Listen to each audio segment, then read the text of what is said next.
Hassler here. Before you guys did the quizzes, I just wanted to run through a quick review of the formulas that we've been talking about and when and how to use them. And so we're starting back with the slope formula. And so if you want to find slope given 2 points, you could either plot those points and count the rise over the run. Okay, so again, the 2 points would be like x1, y1, and x2, y2. I could graph to find that slope. Slope, remember, is m. And I could count that rise over that run. Or I could use this slope formula, which represents that change in y over change in x. And the slope formula says that we're going to subtract the y values, or find the distance between the y values, and divide by the difference in the x values. So y2 minus y1 divided by x2 minus x1. You might not always have a graph or a coordinate plane available to plot those points and count the rise over run, but you can always use the slope formula to calculate the slope. So for example, if I had the ordered pairs 3, -5, and -2, 8, then I would do the slope formula by saying 8 minus -5, that's the difference in my y values, divided by -2 minus 3, the difference in my x values. And notice that the point that I started with was this point right here, this x2, y2, when I went and subtracted my y's, and I started back at that same point when I went and subtracted my x's. So I'm just going to label the first point was x1, y1. 8 minus -5 is the same as saying 8 plus 5, which is 13. -2 minus 3 is -5, and so that would be the slope between those 2 points.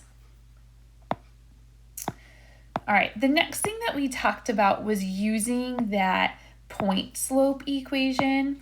So if I want to write the equation of a line, I have 2 ways to write that equation.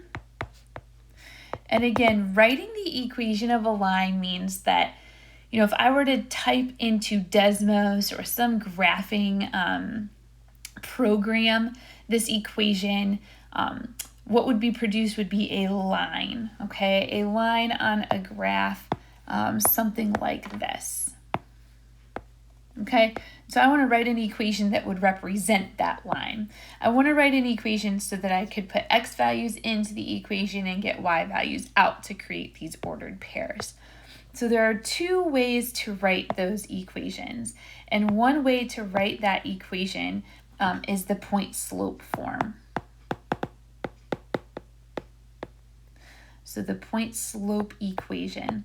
And as I mentioned in class, mathematicians are not that creative when they come to names. They are very direct and to the point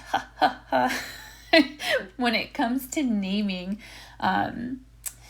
concepts in math. So a point slope equation gives us exactly that. It gives us a point, an x1, y1, and it tells us the slope, that m value. And that's written in the form y minus y1 equals my slope, x minus x1.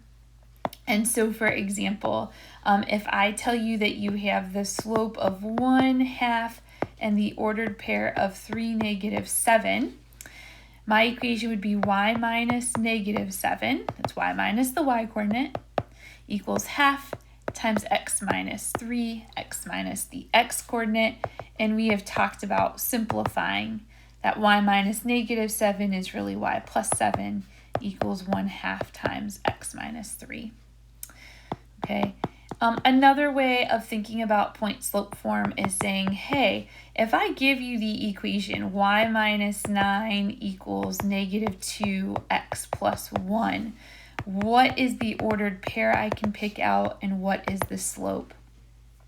And again, I think the slope might be the easiest one to pick out. That's always the number directly in front of the parentheses. But again, when you look at this formula, this x minus the x coordinate, well, I would have to write this as x minus -1 in order to, reframe that x plus 1. So -1 is that x coordinate. And then y minus the y coordinate. Well, I do have y minus, and I have y minus 9, so that's my y coordinate. Okay, so that's just working in reverse. The other formula that I could use, or the other equation that I could use to write the equation of a line or to graph a line, is called the slope-intercept equation.